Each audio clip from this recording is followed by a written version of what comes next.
Hello and thanks for joining us. This is Inside the Americas. I'm Laura Cellier. Coming up in the programme. How many innocent people were jailed on the basis of flawed forensic evidence? A burning question as the FBI owns up to a massive scandal. Plus, on trial in Iran, we look at the case of Washington Post reporter Jason Rezaian, who's being held on charges of spying. And 25 years of Hubble, the telescope that hurtles around the globe every 97 minutes, is going into retirement. We take a look at its replacement. But we begin with a scandal at the US intelligence agency, the FBI. They've formally admitted that agents used flawed forensic testimony in criminal investigations for over 20 years. The errors may have led to the convictions of hundreds of innocent people over a 2-decade period. Kate Moody has the story. He spent 28 years in jail for a murder he didn't commit. Cleveland Wright is among the hundreds who've been convicted of crimes based on flawed forensic analysis. I didn't know too much about law when I got arrested and locked up, but I just knew I was innocent. And he's not the only one. The FBI has admitted that throughout the 1970s to 90s, it systematically produced inaccurate forensic evidence based on microscopic hair analysis, in which analysts visually matched hair samples found at the crime scene to those of suspects. The question now is why it was permitted to continue. And that's a question that the FBI has to answer after an investigation, a systematic analysis of the root causes. Why did it happen?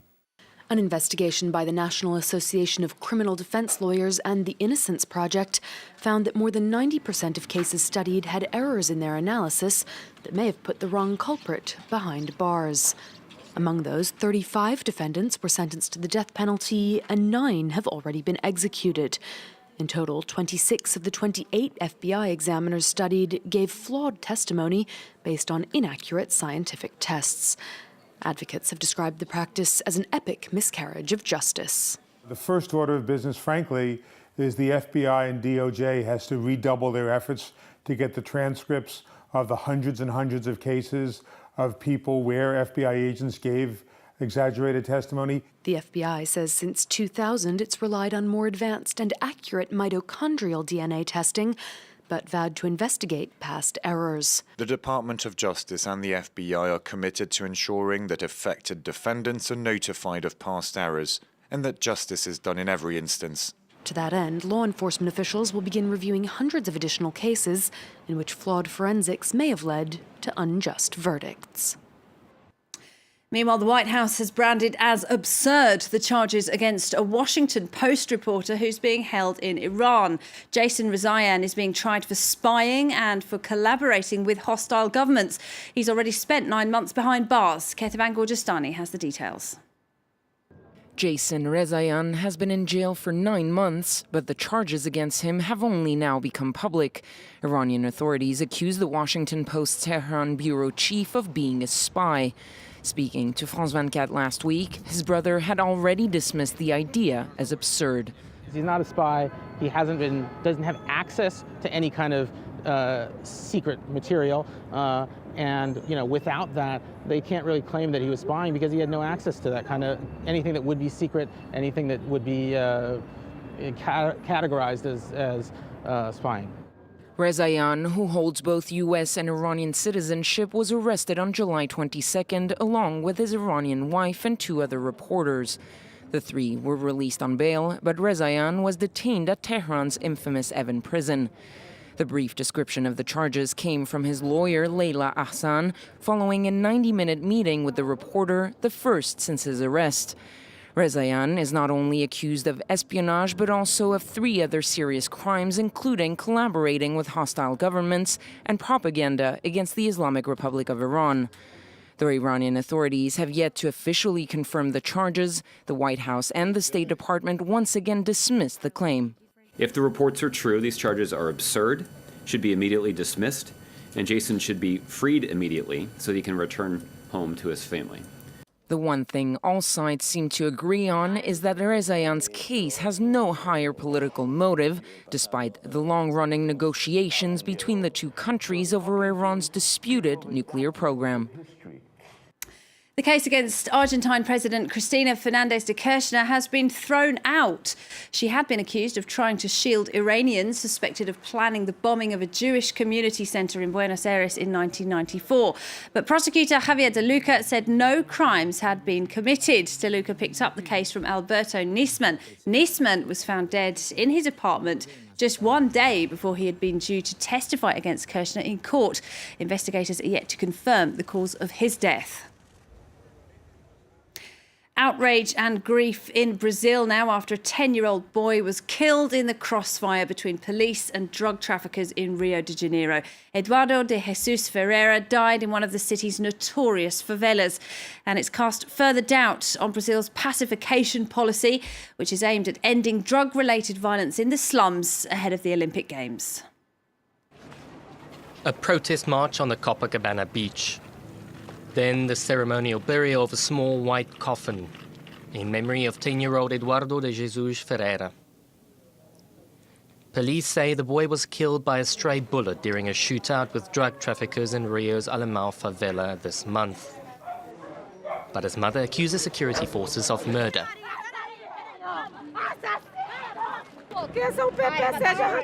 The pacification police should leave here immediately. They kill innocent people. Murderous police have taken my son's life.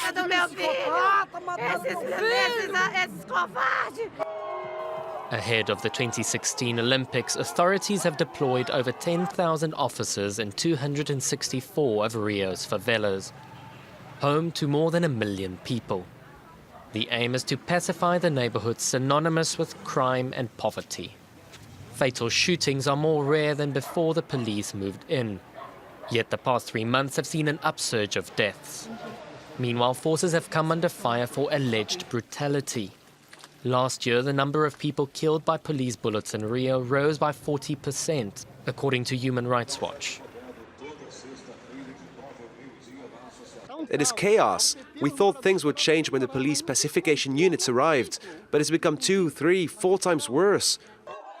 Despite tensions between officers and residents, as many amateur videos suggest, the pacifiers have vowed to stay. Any collateral damage is to be expected, they say. It's impossible to say it will never happen. When there are clashes, it is because of the drug traffickers. They are the ones using the population as human shields during shootouts. Brazil is eager to show success in its crackdown on violent crime as Rio gears up to host the Summer Games. But the crisis has raised old questions. Will the strategy work? And if it does, for how long? And finally, the Hubble Space Telescope celebrates an important anniversary this week. For the past 25 years, it's been hurtling around the Earth once every 97 minutes. And that's been affording astronomers the perfect vantage point to examine our universe. Well, now NASA is planning to launch its replacement. It's hoped the James Webb Telescope will help us better understand the origins of the world. There's where we locked on the star. From this control room a few miles outside Washington, D.C., one of the most impressive scientific instruments ever created is controlled. Operators here guide the Hubble Space Telescope to its latest targets, looking deep into the universe. Launched on April 24th, 1990 aboard the space shuttle Discovery, Hubble orbits the Earth at an altitude of nearly 600 kilometers. The telescope is so powerful it acts as a kind of time machine. The light it sees has come from so far away, it's taken billions of years to get here, meaning scientists can see the universe not long after the Big Bang itself. This has brought about major advances in astronomy and created spectacular images. Hubble absolutely has changed the way humans look at the universe and our place in it. It shows us that the universe has been changing over time, that stars, in fact, are an integral part of producing the types of elements that we need for life, for planets, for our well-being. Hubble's observations have confirmed the existence of black holes, and it's helped to show that the expansion of the universe is accelerating, a finding for which 2 American astronomers won a Nobel Prize. But while Hubble is in good condition for now, its successor is already being built here in Maryland. A joint project between the US, Europe and Canada, The James Webb Telescope will mainly detect infrared rather than visible light and will pick up objects up to 100 times dimmer than those Hubble could see. What James Webb is really going to be doing in the field of astrophysics is looking for the very first galaxies that formed in the universe. We also, with this new infrared capability, can peer into these very dark clouds where stars are being born. Set for a 2018 launch, precision is key in the clean room here. Unlike Hubble, which has been repaired several times in orbit, the James Webb will be 1.5 million kilometers from Earth, too far away for any repair missions. As well as pushing back how near we can see to the Big Bang, the new telescope could also give new clues as to whether life is present elsewhere in the universe. The Webb will search the atmospheres of exoplanets for biosignatures, and it will search the interstellar medium for organic compounds that seed life. Now that the space shuttle has been retired, 25-year-old Hubble is unlikely to see any more servicing missions, meaning it will eventually fall out of orbit and burn up in the atmosphere. But it's expected to keep producing stellar results, at least until its successor is launched in 2018. Well, that's it for this edition of Inside the Americas. Thanks for watching. And if you'd like any more detail on any of the stories you've seen covered here, do go to our website, www.france24.com. Until next week, goodbye.